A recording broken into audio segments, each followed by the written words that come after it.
Olá, turma, boa tarde. Eu sou Rodrigo Cascabulho, professor de Geografia de vocês, da Escola Tempo de Construir.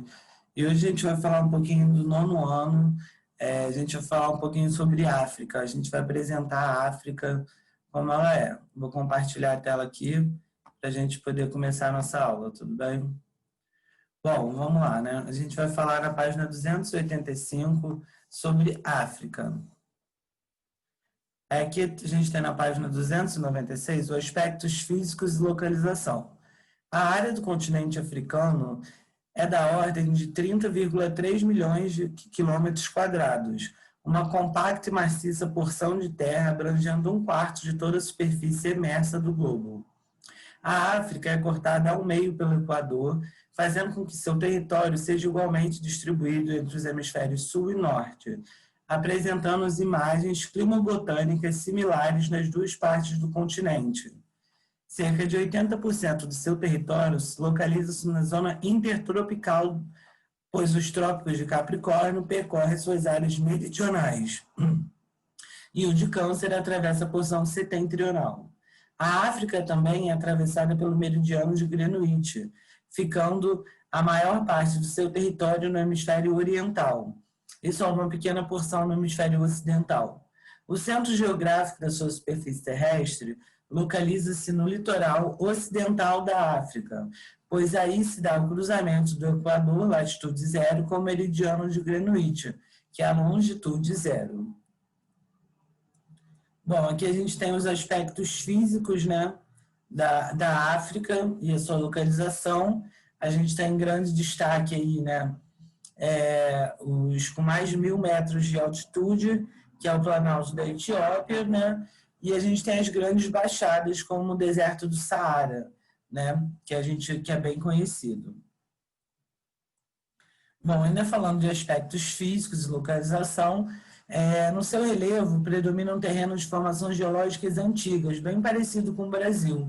A formação geológica da África ela é antiga, já bastante desgastados pela erosão, como também acontece no Brasil. Ao longo do continente, proliferam-se extensos planaltos cristalinos, intercalados por bacias sedimentares de origens mais recentes, presentes nas raras planícies africanas. O continente pode ser dividido em três grandes paisagens geográficas, que são o Planalto Setentrional, que se localiza no deserto do Saara, que ocupa mais de um quarto do território continental. Bordejando o Planalto Setentrional, temos a planície costeira setentrional, que é constituída de terras agricultáveis e onde se situa a cadeia montanhosa dos Atlas, de formação geológica recente, da era Cenozoica, que se prolonga do litoral noroeste do Marrocos até a Tunísia. Bom, falando do Planalto Centro-Meridional, com altitude média, mais alta que o Planalto Setentrional, a região de formação geológica antiga da era primária abrange porções centro-oeste e sul da África. Apesar de altitudes médias relativamente elevadas, o Planalto Centro-Meridional apresenta duas importantes depressões, que é a Bacia do Congo e o Deserto do Kalahari. E temos também o Planalto Oriental, que é uma região de origem vulcânica com altitudes bastante elevadas. Aí estão presentes grandes depressões ou fossas tectônicas, que deram origem a extensões de lagos interiores, Tanganyika, Vitória e Nyassa. O pico culminante é o Monte Kilimanjaro, situado na Tanzânia. Então, a grande característica do Planalto Oriental é o Vale do Rift Rift, o que é muito falado na geografia. É uma enorme falha geológica que atravessa a área norte-sul. As rochas predominantes no solo africano são bem semelhantes a que formam o Planalto brasileiro, que são gneiss e granito. Então, a gente pode perceber a grande semelhança, né, da questão dos aspectos físicos da África, né, da questão de relevo, da formação do solo, que é bem parecido com o Brasil. Se levarmos em conta a sua extensão, o continente africano apresenta uma hidrografia modesta, em razão principalmente da dinâmica de climas secos. Os rios africanos são poucos navegáveis, o que se explica pelo relevo planáltico, responsável por inúmeras quedas de água. Por esta razão, a África detém cerca de 40% do seu potencial hidrelétrico do planeta. ainda pouco aproveitado, em função do subdesenvolvimento econômico que caracteriza o continente. Então, a gente vê que os recursos hídricos da África são poucos aproveitados por causa do seu subdesenvolvimento econômico, né?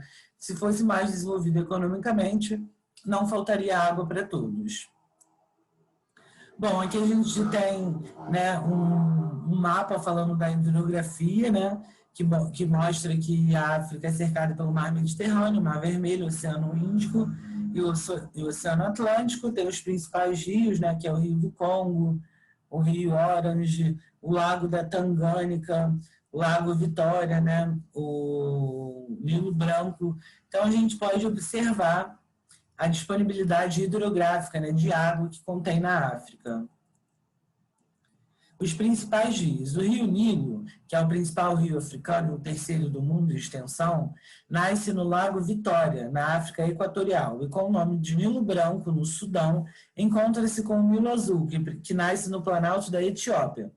A partir daí, sob a denominação única de Nilo, e após atravessar toda a porção do norte do continente, desemboca no Mar Mediterrâneo, onde forma um delta com 20.000 km².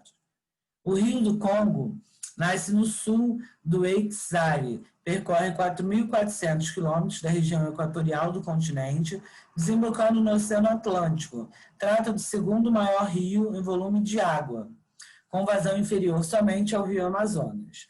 O rio Niger nasce no sul do Saara, após percorrer 4.200 quilômetros, desemboca no Golfo da Guiné. O rio Zambeze banha o sul da África e desemboca no Oceano Índico. E o rio Limpopo também banha o sul da África e desemboca no Oceano Índico.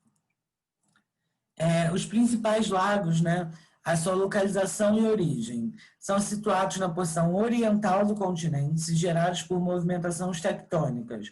O Vitória, o terceiro maior lago do mundo, o maior da África, o Tangânica, o maior africano, e o Niassa. Então, a gente vê também os biomas e climas na página 298, né? Então, o que a gente pode caracterizar a África? Que é um clima árido, as chuvas desaparecem, a amplitude térmica é bastante elevada. Quando a gente fala de amplitude térmica?